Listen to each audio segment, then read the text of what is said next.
आप सभी का हमारे इस चर्च प्रांगण में, इस कैथोलिक मिशन के प्रांगण में हार्दिक स्वागत और अभिनंदन करती है।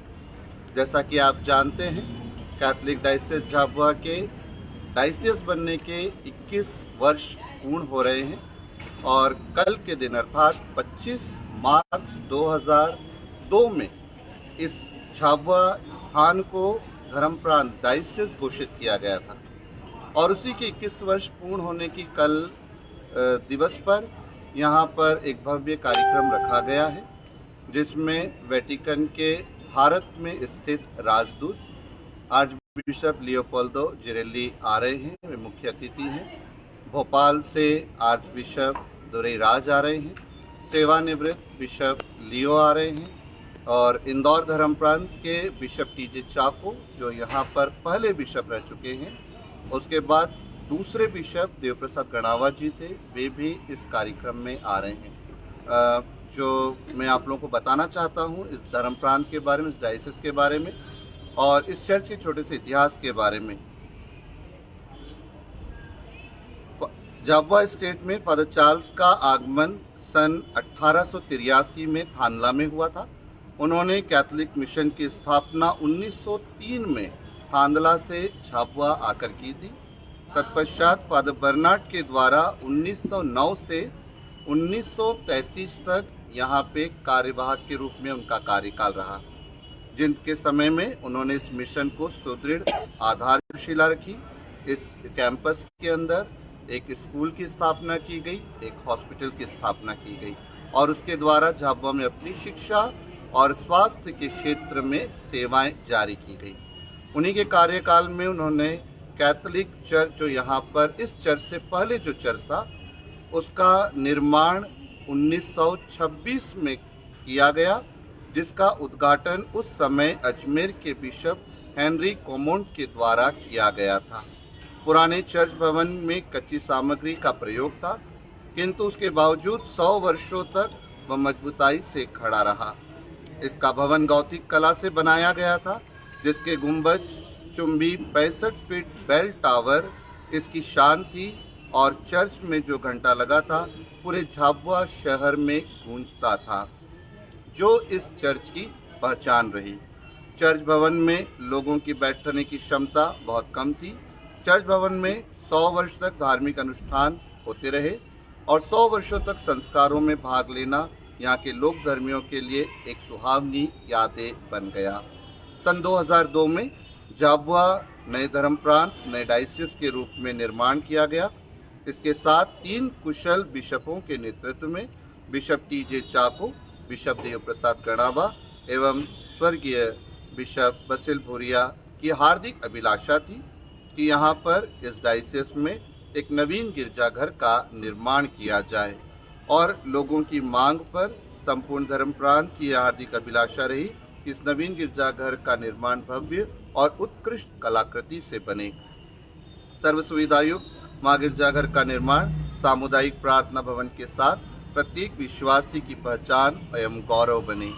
यह इमारत वर्तमान में इसका साक्ष्य और भव्यता का प्रतीक है। मां गिरजाघर का निर्माण के लिए सर्व समिति से निर्णय लेकर सन 2015 में तत्कालीन पल्ली पुरोहित फादर पीटर खराड़ी के द्वारा चर्च नवीनीकरण की प्रक्रिया प्रारंभ की गई। चर्च निर्माण की सभी कार्यों की समस्त कार्रवाई पूर्ण करने के बाद इस कार्य को जोर शोर से शुरू किया गया। सर्वप्रथम बिशप बसिल भूरिया एसवीडी द्वारा पुराने चर्च के स्थान पर दिनांक 6 सितंबर 2019 को, जो कि माता मरियम यीशु की मां का जन्मोत्सव पर्व का दिन भी होता है, उस दिन इस जीर्णोद्धार कार्य का भूमि पूजन शुरू किया गया। कार्य आरंभ करने के बाद कोरोना महामारी ने एवं कई विषम परिस्थितियों का सामना करने के बाद भी यह भवन चट्टान की तरह, जो स्वयं प्रभु यीशु क्रिस्त की तरह है, वही भवन की नींव बन गया। आज हम इस जीर्णोद्धार चर्च को हमारे इस झाबुआ के लोगों के लिए समर्पित करने जा रहे हैं। आज हम उन सभी उत्साही मिशनरियों को, जिन्होंने सुदृढ़ इसकी आधारशिला रखी थी, जिनमें हमारे सभी बिशप, पुरोहित, सिस्टरगण, धर्म प्रचारक, वे विशेष रूप से जो आज हमारे बीच में नहीं हैं, हम उन्हें श्रद्धा सुमन अर्पित करते हैं। ईश्वर उन सभी दिवंगत आत्माओं को शांति प्रदान करे। फादर चार्ल्स से लेकर फादर थॉमस पीटी तक हम उन सभी पल्ली पुरोहितों को जो यहाँ पे वह पैरिश प्रीस्ट के रूप में रहे, उन सभी को भी याद करते हैं। धन्यवाद। तो फादर थोड़ा सा बताइए कि इसकी चर्च की लागत कितनी, क्षमता कितनी है ना? इसकी लागत पूरी तरह से बताना हमारे लिए मुश्किल होगा, क्योंकि ये संपूर्ण दान पर बनाया गया है। प्रत्येक ईसाई व्यक्ति ने, परिवार नहीं, प्रत्येक ईसाई व्यक्ति ने अपने क्षमता के अनुसार 1 माह का या उससे अधिक की धनराशि इसके लिए दान की गई थी। और इससे भी कहीं अधिक लोगों ने सामग्री, रेत, सीमेंट, लोहा, इस प्रकार की सामग्रियों का दान किया गया है। न केवल झाबुआ, आसपास के कई शहरों से जो यहाँ के लोग हैं, जो पुराने स्टूडेंट्स हैं, कई लोगों ने इसके लिए अपनी मदद की है। क्षमता कितनी होगी इसकी? इसमें 3000 के बैठने की क्षमता है। जो विरोध हो रहा है, जो आप देख रहे हैं, आप आवाज़ यहाँ तक सुनाई दे रही है, इसको लेकर क्या सोचते हैं? विरोध के लिए उनकी स्वतंत्रता है, वो उनका मानना है, उनके लिए उनके हिसाब से ठीक नहीं है। पर हमारे हिसाब से इस सारे दस्तावेज हमारे चर्च के पूर्ण हैं। किसी भी प्रकार की कोई दस्तावेज की कमी नहीं है। यह जमीन हमारी स्वयं की निजी जमीन है, इसका रजिस्ट्रेशन है और ये जमीन कैथोलिक चर्च मिशन के नाम पर रजिस्टर्ड है। ये आदिवासी की भी जमीन नहीं है, इसलिए जो उनके द्वारा कहा गया था कि यह 165 क के अधीन आती है जमीन, इस पर ऐसा कोई नियम लागू नहीं होता है। गेस्ट कब तक पहुंचेंगे यहाँ पे? हमारे गेस्ट आज एयरपोर्ट पे पहुंच रहे हैं। पुलिस की कड़ी सुरक्षा के बीच उन्हें यहाँ पर लाया जाएगा। कल फादर क्या प्रोग्राम रहेगा? कल का पूरा आयोजन किस तरह से होगा? कल सुबह 10 बजे हमारे अतिथियों का जो राजदूत हैं, उनको पुलिस की सुरक्षा के साथ झाबुआ दिल्ली गेट तक लाया जाएगा। वहाँ हमारा एक प्रतिनिधि मंडल उनका स्वागत करेगा। फिर वहाँ से गाड़ी सीधे हमारे इस कार्यक्रम के मुख्य द्वार पर आकर रुकेगी।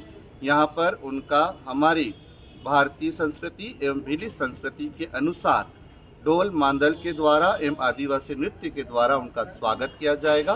स्वागत के बाद वे सभी अंदर आएंगे और यहाँ से हमारी प्रार्थना पूजा शुरू की जाएगी।